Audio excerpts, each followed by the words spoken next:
नाजरीन, मैं यमन ख़ान आप सभी का प्रोग्राम सूफियाना कलाम व मौसीक़ी में इस्तक़बाल करती हूँ। जैसा कि आप जानते हैं कि सूफियाना कलाम व मौसीक़ी में न तो सिर्फ़ दीगर दरगाहों की दीदार हम आपको कराते हैं, बल्कि उनके पैगामात आप तक पहुँचाते हैं और सूफियाना कलाम सुनवा कर आपकी रूहों को तरबतर करते हैं। आज हम सफर करेंगे उत्तर प्रदेश, जहां बसा है फतेहपुर सीकरी, एक ऐसा कस्बा जो बादशाह अकबर के ज़माने में दारुल हुकूमत था। जियारत करेंगे हजरत मखदूम रटौल की दरगाह की, जो उत्तर प्रदेश के एक छोटे से कस्बे रटौल में बसी है।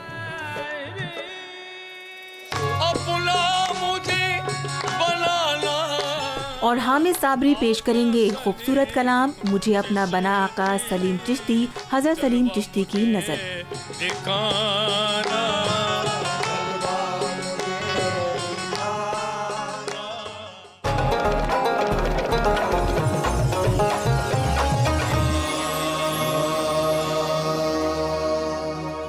आज के इस सफ़र में हम आपको लाए हैं हज़रत शेख सलीम चिश्ती अलैहि रहमत के दरगाह पाक पर, जो कि फतेहपुर सीकरी में है।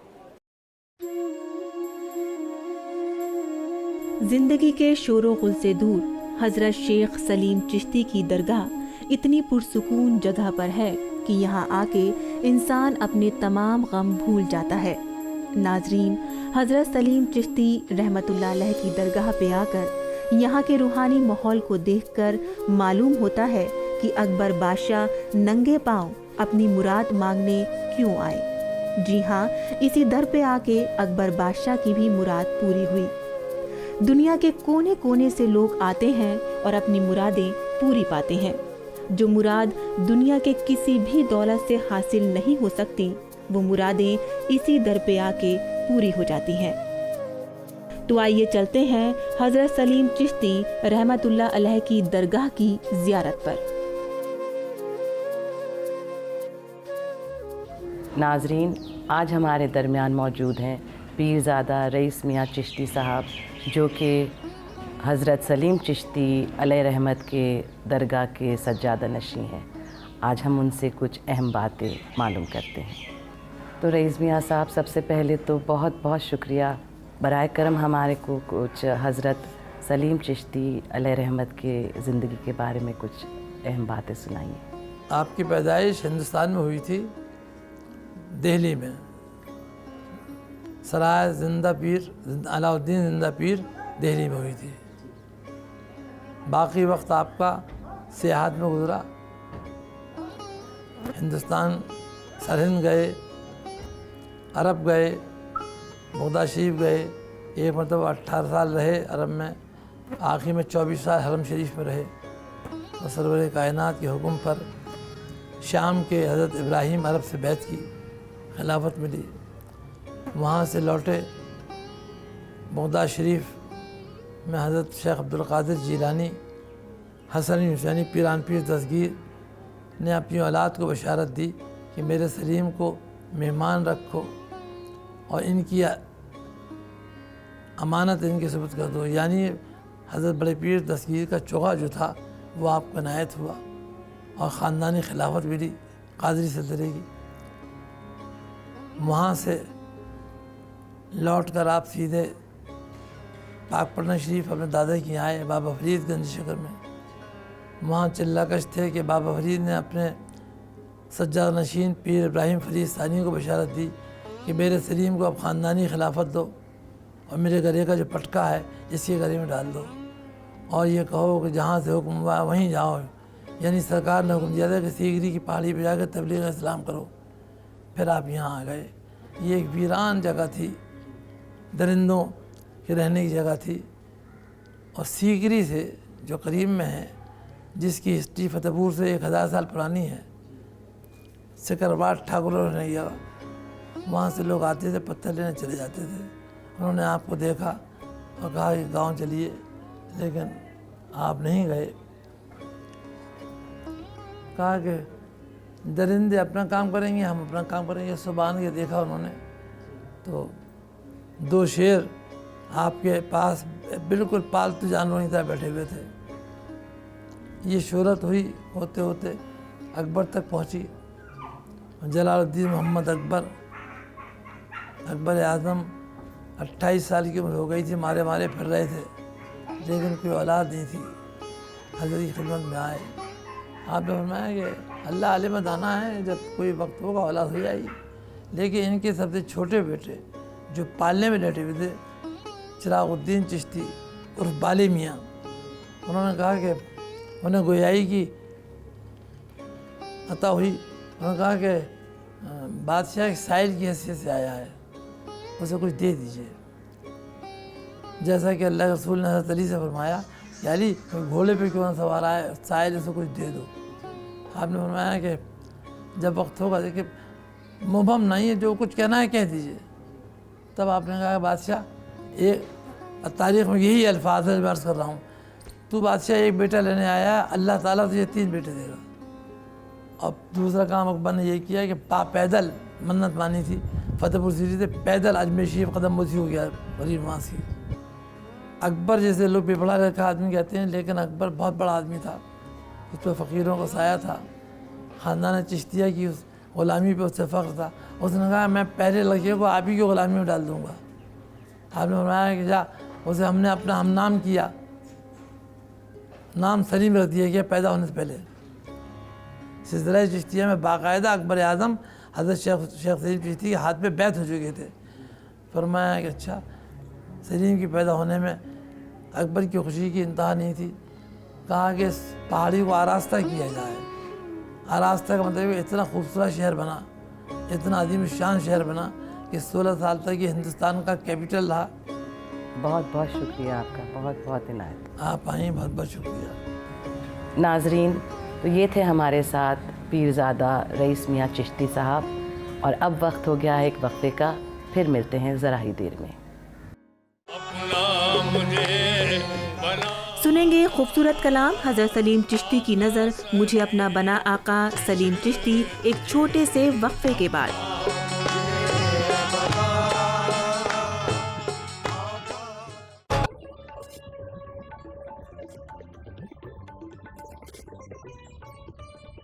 आप मुलाहिजा कर रहे हैं दूरदर्शन की उर्दू खिदमत।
मुक़द्दर ने मुझे लूटा, बहुत मजबूर हूँ मैं।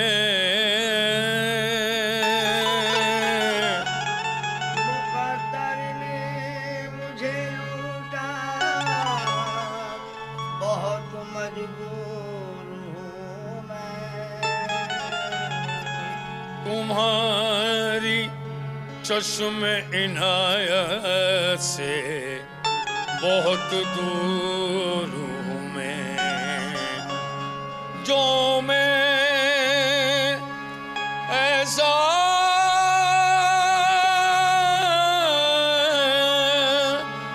जानती के प्रीत करे दुख हो।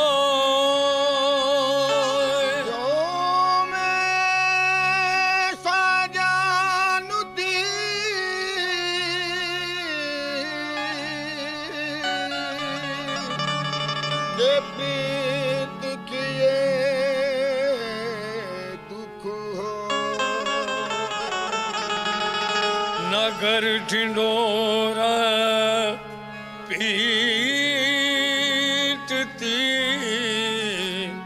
के प्रीत न करियो को। अरे अपना मुझे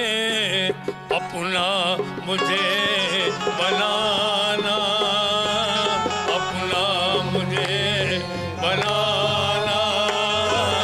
आका सले चिश्ती अपना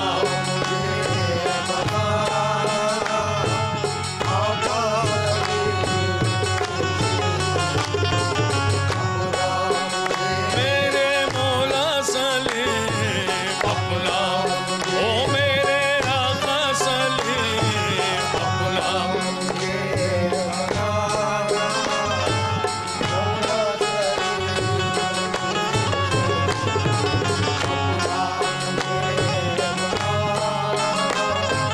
आका सले चिश्ती अपना।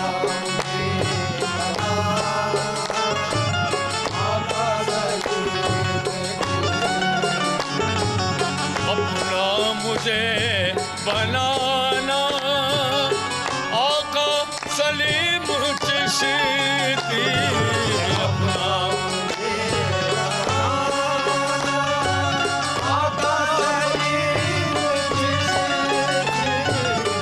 अपना मुझे बनाना, आका सलीम चिश्ती। जलवा मुझे दिखाना,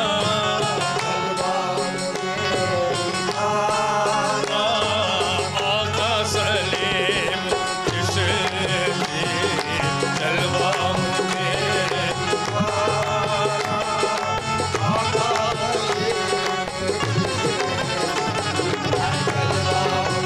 ओ मेरे मौला सलीम जलवा मेरे आका सलीम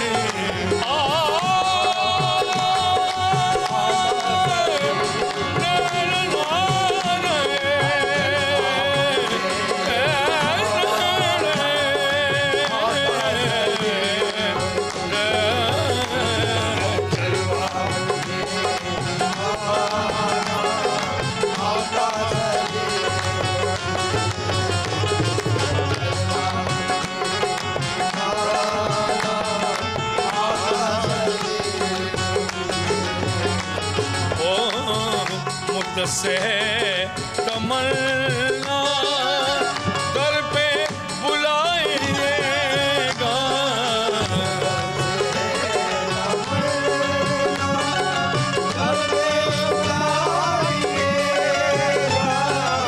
अपने करम से मेरी, अपने करम से मेरी बिगड़ी बनाएगा।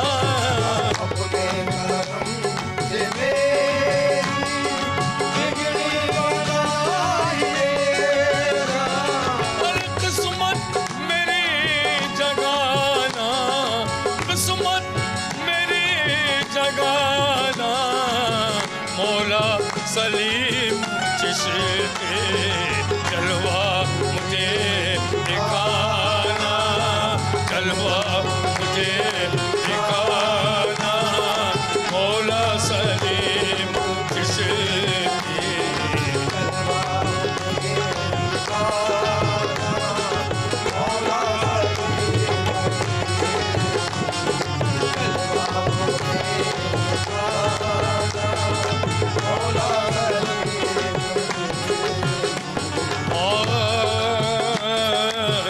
चाहो के या गदा हो सबको नवाजते हो।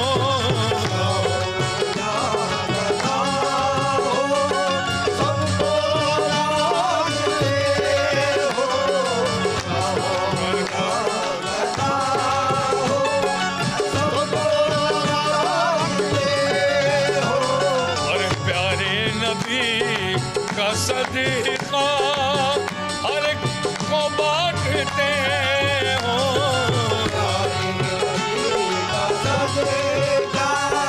हरे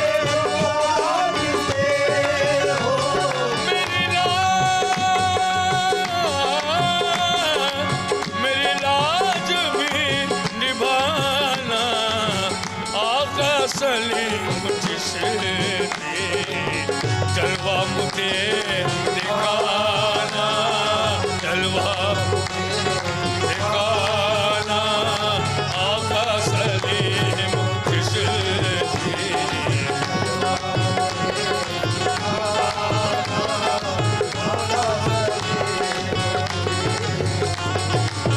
दरबार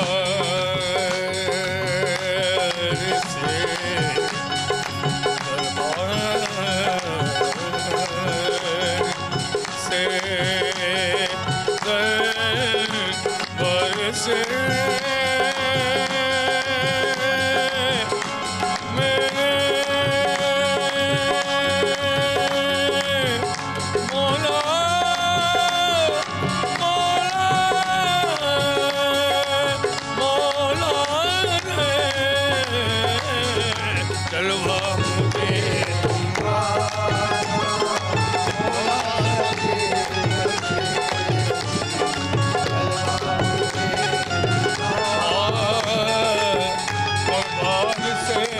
तुम्हारे खाली ना कोई लोटा, जलवा मुझे दिखाना मौला सलीम चिश्ती।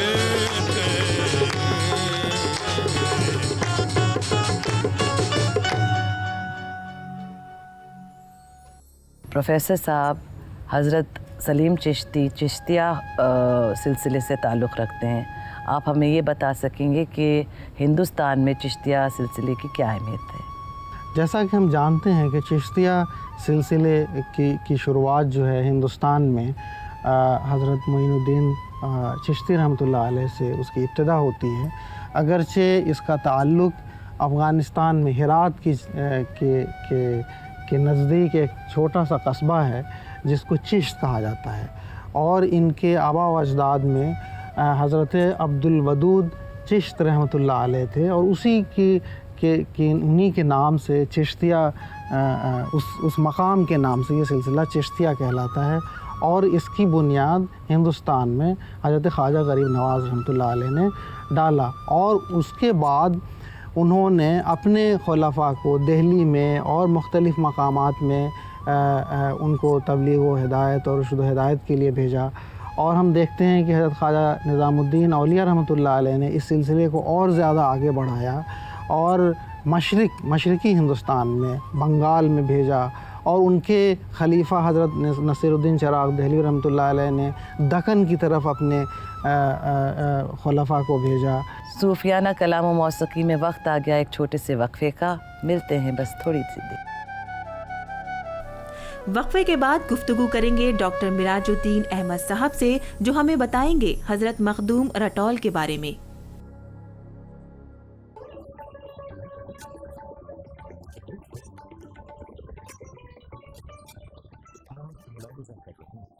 दूरदर्शन की उर्दू खिदमत।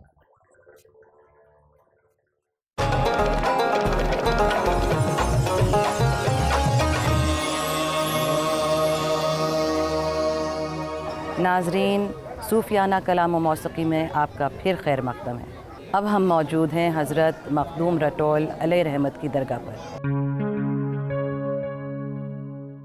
हज़रत मखदूम सिराजुद्दीन चिश्ती रहमतुल्लाह अलैह ने अपनी सारी की सारी ज़िंदगी सिर्फ इबादत में गुजार दी। ऐसा मालूम होता है कि उनकी दुआओं का फैज़ यहाँ की फ़िज़ाओं में पूरी तरह शामिल हो गया है। हज़रत मखदूम रटौल रहमतुल्लाह अलैह बेहद तन्हाई और सुकून पसंद औलिया रहे हैं। इसीलिए उनकी ख्वाहिश थी कि रटौल जैसे पुरसुकून जगह में उनकी आखिरी ख्वाबगाह बने।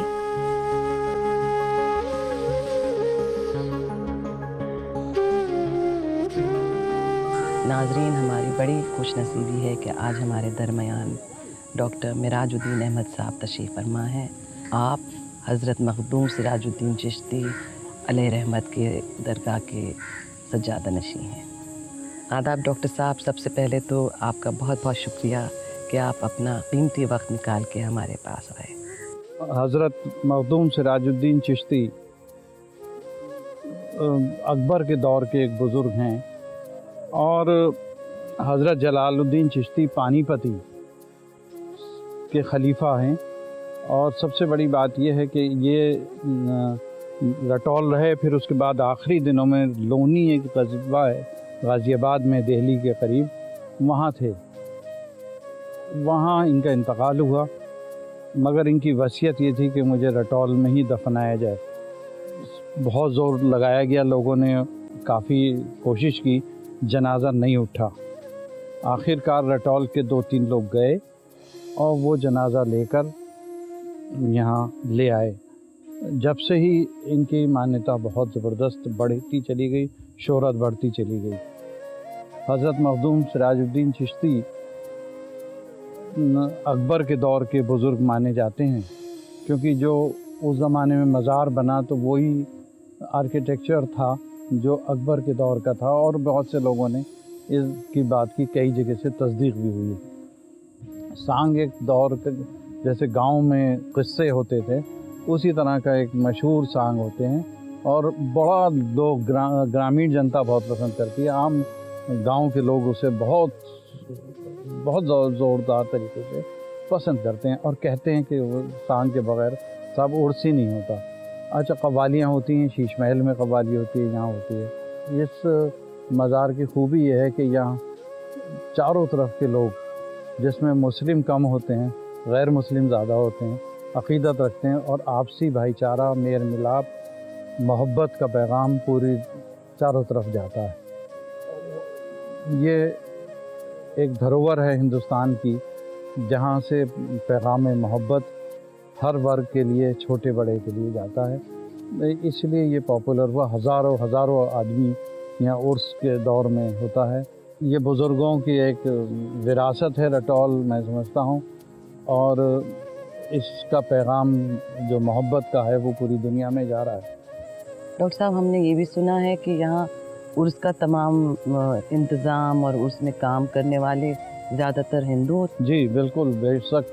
जो दंगल होता है, कुश्तियाँ होती हैं, उसमें पहलवान भी गैर मुस्लिम भी होते हैं, मुस्लिम भी होते हैं, और इंतज़ामात में भी हर वर्ग के लोग यहाँ होते हैं। क्रिश्चियंस भी आते हैं, सरदार भी आते हैं, और हिंदू भी आते हैं। मुझे खुशी हुई कि आज आप एक ऐसे मकसद को लेकर आगे बढ़े हैं जहाँ का पैगाम ही सिर्फ मोहब्बत, मोहब्बत, मोहब्बत और मोहब्बत है। डॉक्टर साहब, आपने ये जो कीमती बातें हमारे साथ बांटी हैं, उसके लिए बहुत बहुत शुक्रिया। आज हमने ज़ियारत की उत्तर प्रदेश में बसे 2 कस्बों की। एक फतेहपुर सीकरी, जहां आराम फरमा है हजरत शेख सलीम चिश्ती, जिनके मुरीदों में से एक बादशाह अकबर भी थे, और रटौल की, जहां हजरत मखदूम रटौल की दरगाह अपनी रोशनी बिखेरती है। नाजरीन, उम्मीद है सूफियाना कलाम व मौसीकी की ये किस्त भी आपको पसंद आई होगी। इंशाअल्लाह एक और किस्त लेकर हाजिर होंगे आपके सामने। तब तक के लिए खुदा हाफिज़।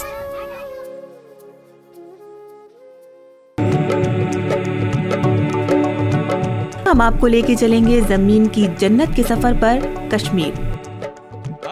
बताएंगे आपको हजरत सुल्तानुल आरिफीन के बारे में, तो देखना बिल्कुल मत भूलिएगा।